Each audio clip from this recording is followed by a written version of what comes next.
Welcome to a unique episode of the Steelers Chat. Obviously, I'm not in my normal setup, but it's okay. It's all right. We can still talk Steelers, okay? This is the last regular season game, and it is a crazy week for the NFL. Like, let's be honest. Let's be mature about it and understand that what happened on Monday night with Damar Hamlin was just so serious and traumatic that, you know, the league has kind of been shaken up.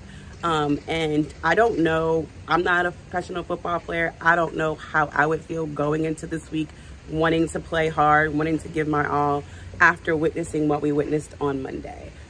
So I'll leave that there because I completely understand if guys don't want to go out there, if teams feel some type of way. I completely get that. I'm not even mad at you. But going forward, as if everything goes as planned, and the Steelers still have to win this game against the Cleveland Browns to maybe have an off-season, a postseason life, okay? A postseason life, whatever that looks like, if it's still an option, once they figure everything out that's going on with the Buffalo and Cincinnati situation, nothing matters if the Steelers do not win against the Cleveland Browns. It just is what it is.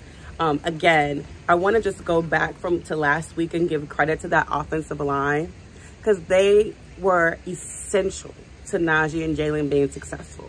I think that duo is going to be tremendous for a few years to come. I'm excited. I am so excited for that running back duo, y'all. You didn't anticipate it. I've been saying it for weeks, though, that I just love the two of them together. Jalen gives you something that Najee may not give you. And Najee, who likes to hurdle over people, I mean, the man is crazy. The man is crazy. He's absolute bonkers, okay? But also, we still haven't seen Deontay Johnson in the end zone, and I don't like to harp on that too much. But because it's the last game of the season, I would love to see it. I would love to see not only Deontay in the end zone, but Kenny Pickett having at least 2 touchdowns. I would love to have that happen. George Pickens, Deontay Johnson, both going out with a touchdown, and then a nice little rushing touchdown for either Jalen or Najee. I would love that. It would be such a beautiful end to the story of the season.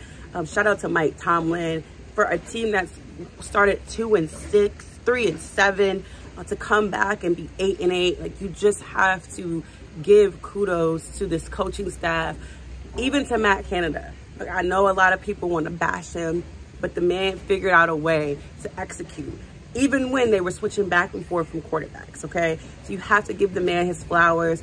They were able to come together. Coach Tomlin, his flowers as well, come together and make things happen. People aren't even talking about Terrell Austin. We have to give TA some credit. His defense, in second halves of games, they have been extremely dominant. I know some third quarters they've been giving the leads away, but if you look what they did in Baltimore, only holding them to 3. Look what they did in Miami, didn't let them score in the second half. I mean, they have had some tremendous second halves of games, and we got to give TA some credit, Brian Flores and the rest of the team, defensive team, because the defense has showed up.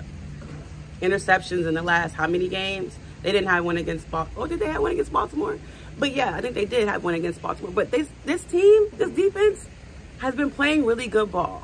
After getting ran down from Baltimore, they've definitely gotten better with the run. And I can't be mad at that. You have to be grateful and thankful for some things. And that's one of them. I'll come back with the prediction video. I'm not going to give you the prediction just yet.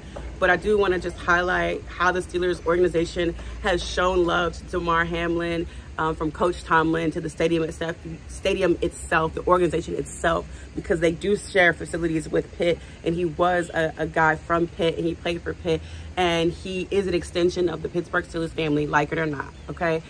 So sending love to him and the way they gracefully have supported, you know, him. I love that. And this is one of the reasons why I love this organization. It's a class act, a classy organization. And another organization I do want to highlight, because they show love to one of our own, is the Baltimore Ravens. They did a small little piece where they honored Franco Harris the other night at M&T Bank Stadium. And I'm grateful, I'm appreciative, and it's something that I want to highlight, because the reason why I love the Steelers is because they're a classy organization. The Ravens are similar. They are a classy organization. They are our rivals, but still, standard is here, okay? The standard is here, and they might be a little step below us, but we at the standard, and then they right here with us. But I will be back with the prediction video. Thank you for, you know, watching, even though the circumstances and, you know, my background is a little different now. I am on vacation. I will be back with the prediction video as we get closer to Sunday. But thanks for watching. Here we go.